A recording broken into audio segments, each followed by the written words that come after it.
All right, so on a ladder of simplicity, we're climbing to the top level. The simple of the simplest. We're using one ingredient now. I'm not gonna count the oil and the salt. The ingredient of the day is kale. What are we gonna do with it? We have two baking pans here. We're gonna put some oil on the bottom, oil up the kale, salt it, and pop it into the oven for some kale chips. I think it's a great snack, even if you don't like kale as kale. I think the chips would be pretty enjoyable. So here's what we do. Step 1, separate the kale from the stems. The leaves from the stems, rather. Step 2, wash the kale very well. I'm using salt this time instead of the baking soda. I'm gonna let it stand for a little bit, get all the dirt out, and then set it off to the side. All right, here we go, it's all washed. Up to step 3, put the washed kale onto the pans. Okay, just lay it out flat so nothing is overlapping.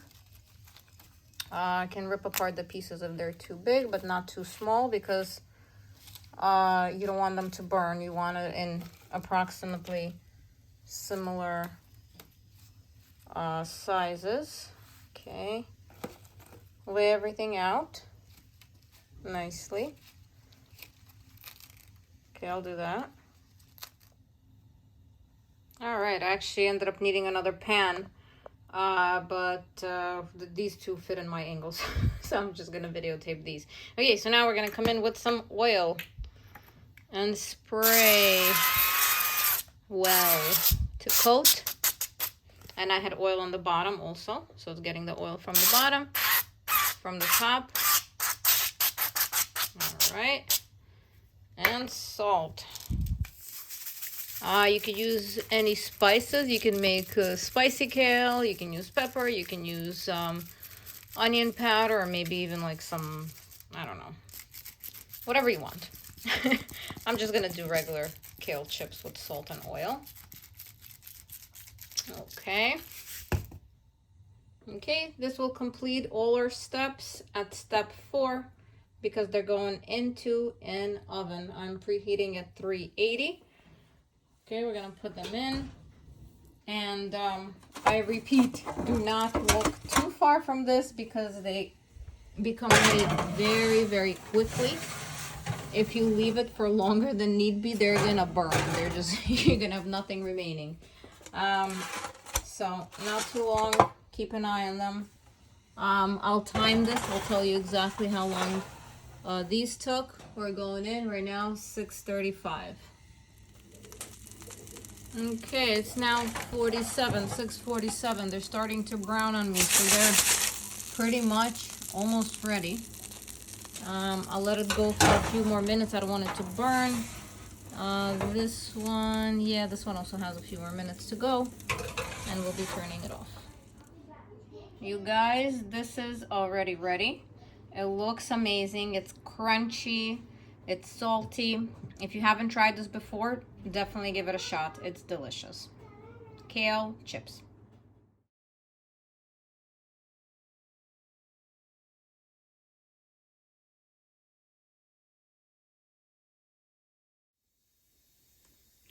What have we got here? Nothing much. We just got some apples, monk fruit sweetener, and cinnamon. So I've had two ideas in mind because of the apple craze that's been going on in my house. Thank you again to those who recommended the apple casserole. We've been really digging it, made it a few times already. And there's two more things that we wanted to make with apples, and I'll show you what they are. So the first one is apple chips. Why not? Great snack. Better than other snacks that you can buy that have maybe artificial colors or sweeteners or other ingredients that you may not want. This is super simple. You just have to slice the apples very thinly, put them on a baking sheet, sprinkle with cinnamon and sweetener of your choice. I use the monk fruit sweetener to avoid using white sugar for obvious reasons. We're gonna put them into the oven It's said to bake on very low temperatures. It says 200 degrees Fahrenheit, but for a very long time. So this does take a while, but you don't have to do anything. You just leave it there and, you know, go about your business in the house. Okay, so let's get started. All right, here we go, here we go. I have my apples here. We're gonna pre-make the mixture of the monk fruit sweetener and the cinnamon and sprinkle it on top. Got my oven preheating to 200, and let's do this. Okay, no measuring required. Sprinkle your sweetener. If you'll have too much for later, you can save it for later. I sometimes keep it in a Ziploc for things like this. Okay, put in your cinnamon, as much as or as little as you want. Mix, mix, mix.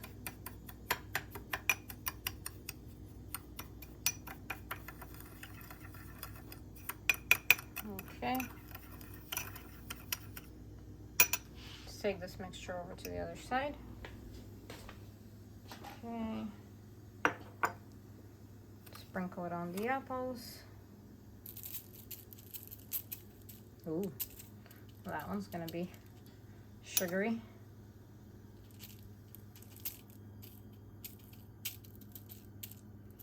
Okay, I'll continue doing this, and we'll put it into the oven. Okay, they look so good, and this is before they went in. Okay, putting them in, and I'll show you the final product when they come out. Okay guys, just wanted to show you the progress of the chips. They're starting to curl, so we know we're on the right track. They're not crispy all the way yet, a little bit at the edges. So we're gonna flip them midway, let them come to its crispy state. Okay, oh, this one's good. Okay, let me use my glove. All right, I'll continue doing that and show you the final. Ladies and gentlemen, our apple chips are finally ready.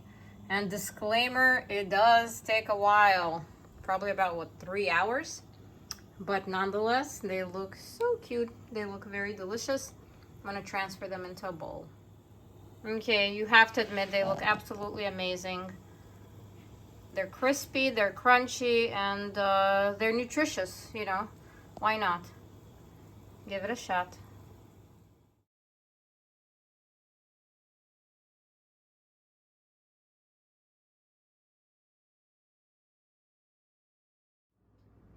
Good morning, guys. Today we'll be making zucchini chips, and we've made different types of chips before. We had apple chips and kale chips. The apple chips baked at a low temperature for a long time, about 2.5 hours. The kale chips baked at a high temperature for only 10-15 minutes. The zucchini chips are just like apple chips. They have to be baked at about 200 degrees for a little bit over 2 hours.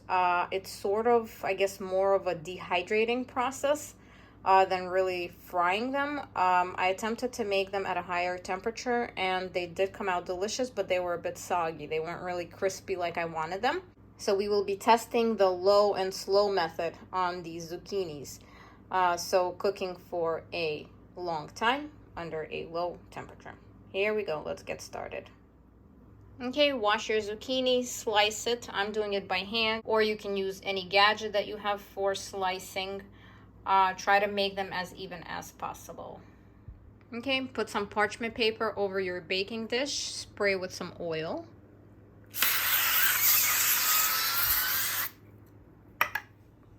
Alrighty, here we go. Align your zucchini slices. Don't overlap them. We are going to spray them with oil and season them, and then put them into the oven.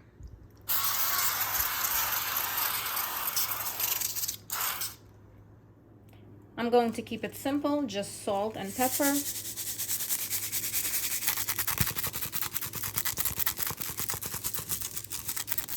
Okay.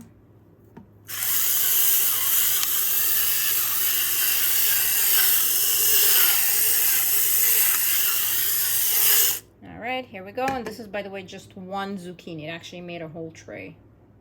Okay, into the oven at 200 degrees. Okay, repeat with the yellow one. Okay, I'm guessing we're about at midway point. I actually flipped them according to the recipe that I was following. This is what you have to do if you're doing it on parchment paper.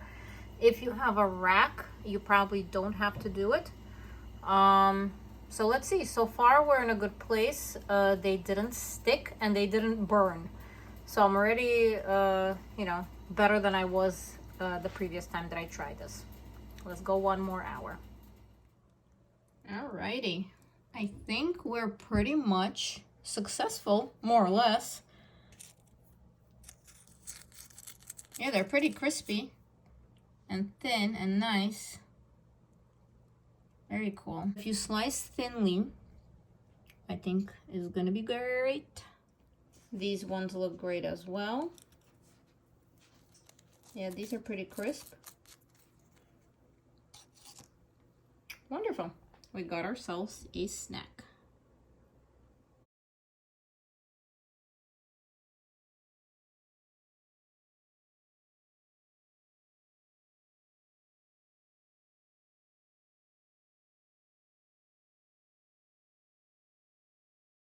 Greetings guys, we have Brussels sprouts here again, and we're not making them in the air fryer. Today we're making chips out of them.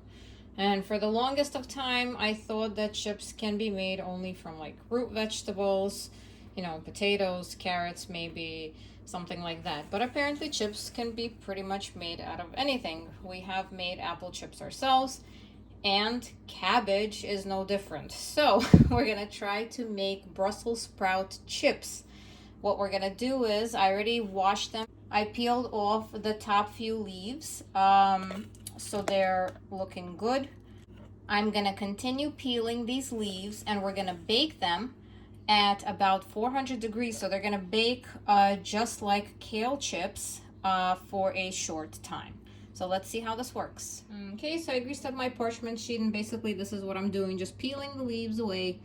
By the way, awesome activity for the kids. Get the kids out of the room into the kitchen and away from their phones. You know, get those fine motor skills sharpened. Kind of therapeutic, I would say. So we're gonna continue. Spray it down with oil, give it some salt and pepper, and pop it in the oven. All right, this is what I got, a full tray, and I have all of these still remaining. So they have many leaves. So this is wonderful. I am gonna fry the rest up in the air fryer. So I will have a snack and a side dish. So anyway, let's oil these up. Okay, got the salt and pepper on. Into the oven. Don't walk too far away from them. They should be done pretty quickly, especially that we have the high temperature. Should be just like the kale. So I don't know. I'm approximating 10 minutes. Don't know, never made them. Let's see. Oopsie guys, when I said not to walk away, I should have listened to my own advice. So yeah, half of them burned. This is what I was kind of able to save. So I resorted to my air fried version of Brussels sprouts, took off some leaves, and we're gonna retry the process once more. I layered the leaves out again, and we're gonna try to fry them, and this time I'm really not walking away. All right, so collectively, I think it's more or less of a success. They are delicious. So try it out for yourselves. Let me know how it goes.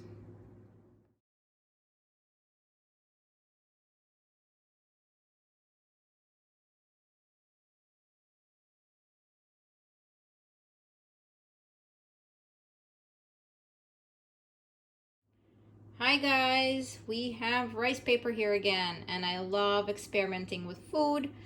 I love making new products, seeing if things work. So today we're gonna try to make chips from rice paper, and I watched a few videos and they look so cool. And they do have to be fried on a pan and in a decent amount of oil, and I don't like deep frying things, but it is a cute experiment, and if this works, I may just try to bake them and see if we get the same result with less oil. So let's get started. Okay, rice paper chips, here we come. So I took a sheet of rice paper, then I took my food scissors and I cut the paper into 4 pieces, just like this. Okay, We're gonna put some oil on a pan, heat up the oil, and then throw the pieces in and see if they turn into chips. Here we go. Gosh, this is a lot. I generally do not use even a quarter or an eighth of this amount. I'm usually not frying like this, just a spray, but let's see. Let's see, this looks really, really interesting. Okay, I'm gonna let it heat up a bit. Okay, let's see if magic will happen. Here we go.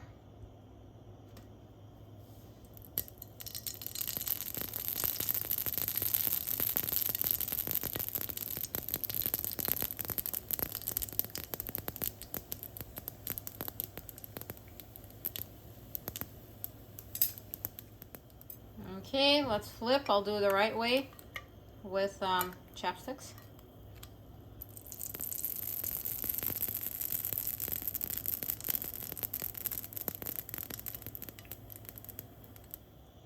Nice, looking crispy. Okay, let's put this one on the side. I'm cranking up the heat. Let's go for the next one.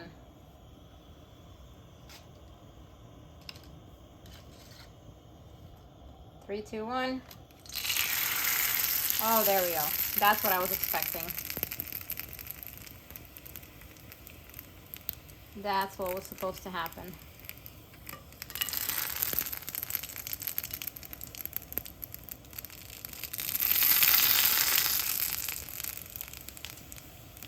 And bam, number 3. Wow. It is magic.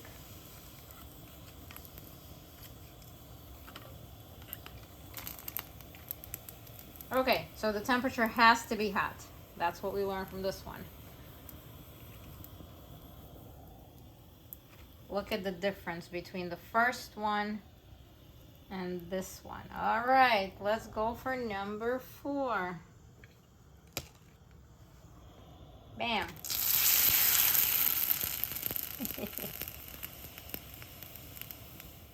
All right, this looks amazing. Very pillowy, very crunchy, pretty greasy. So I don't know if I would go for this again, but I am willing to try another method of cooking these. Not sure if it's gonna work, but these look pretty cool. You can definitely at this point season them while they're hot. So add some salt, maybe some peppers, some green herbs, whatever you have, and they're pretty cool as just rice paper chips.